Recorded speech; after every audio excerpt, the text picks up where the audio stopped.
reading food labels. Knowing what is in the foods you buy is key in ensuring a healthy and nutritious kitchen or diet. But food labels are not always easy to understand and sometimes can be downright confusing. However, if you know what you're looking for, it's not so bad. What is a food label? A food label provides the nutritional facts of packaged foods and drinks and are generally located at the back of the packaging. Here are a few steps to help you on your way. Step 1. Start by looking at the serving size. All the information given on the nutrition label is based upon the serving size. You will also notice that the calories are listed right below. The amount listed is based upon the number of calories per one serving size. Here is a food that has 2 servings per package. Having 1 serving would give you 220 calories. However, if you were to eat the entire package, you would have consumed 440 calories. That is 220, the number of calories per serving, times 2, the number of servings per container. How do you know if it is recommended or safe to eat all the contents of the package at once? A general guide to calories based on a 2000 calorie diet recommends that foods containing 40 calories is low, 100 calories is moderate, 400 calories is high. Step 2. When purchasing foods, ensure that these nutrients are low. The goal is to stay below 100% of the daily value (DV) for each of these nutrients per day. You can use food labels not only to help you limit those nutrients you want to cut back on, but also to increase those nutrients you need to consume in adequate or greater amounts. Step 3. Get enough of these nutrients. You will want to check food labels for nutrients such as fiber, vitamins A and C, calcium, and iron. Try to get 100% of the DV for each of these nutrients each day. Eating enough of these nutrients can benefit your health and help reduce the risk of some diseases and conditions. For example, getting enough calcium may reduce the risk of osteoporosis, a condition that results in brittle bones as one ages. Now, let's take a look at the footnote. Why is it relevant? You may notice at the bottom of the label, there's always a footnote. This provides information about the recommended daily values for each nutrient based on a 2000 and 2500 calorie diet. This is usually displayed on all labels and shows the recommended overall amount of grams that should be consumed per nutrient.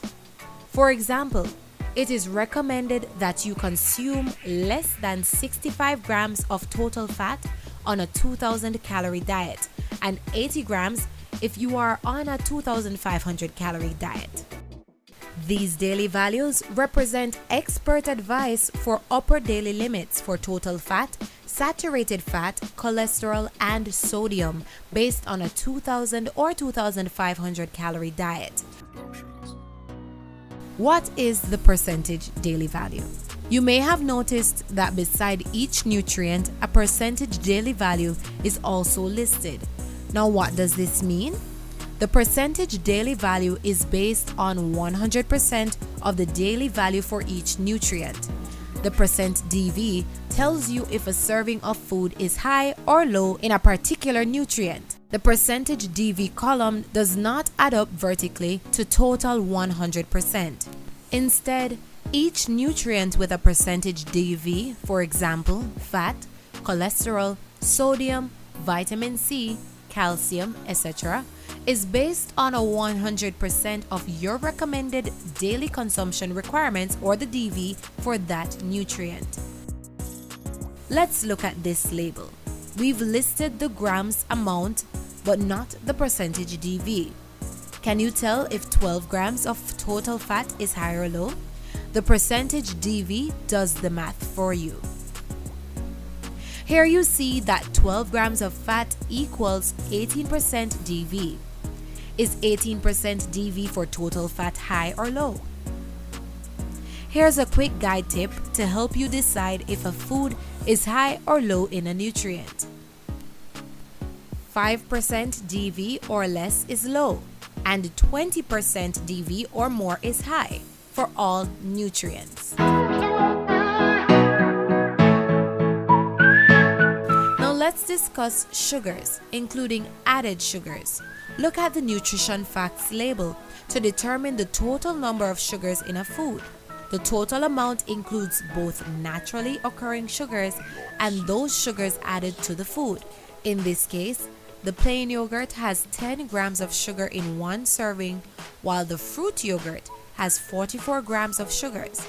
Ingredients are listed in descending order so that those ingredients listed first weigh the most, while those listed last weigh the least. What is the difference between these two lists of ingredients regarding sugars? For the plain yogurt, no added sugars or sweeteners are listed in the ingredients, yet 10 grams of sugars were listed on the nutrition label. This is because there are no added sugars, only naturally occurring ones in plain yogurt. Some other names for added sugars include corn syrup, high fructose corn syrup, fruit juice concentrate, maltose, dextrose, sucrose, honey, and maple syrup. Next, let's talk about calcium. Notice calcium is an example of a nutrient that has a percentage DV but no grams are listed. This is so as it is recommended that adults consume at least 1,000 milligrams of calcium daily, 100% DV. However, for adolescents, especially girls, the recommended total consumption is 1,300 milligrams of calcium. This corresponds to 130% DV. And for post-menopausal women, it is 1,200 milligrams of calcium daily, 120% DV. Now let's look at the ingredients list. Foods with a long list of ingredients are more likely to contain highly processed ingredients, fillers, and preservatives that may be unhealthy. Go for foods with less ingredients and names you are able to pronounce. The more natural the food, the more nutrients it is likely to contain.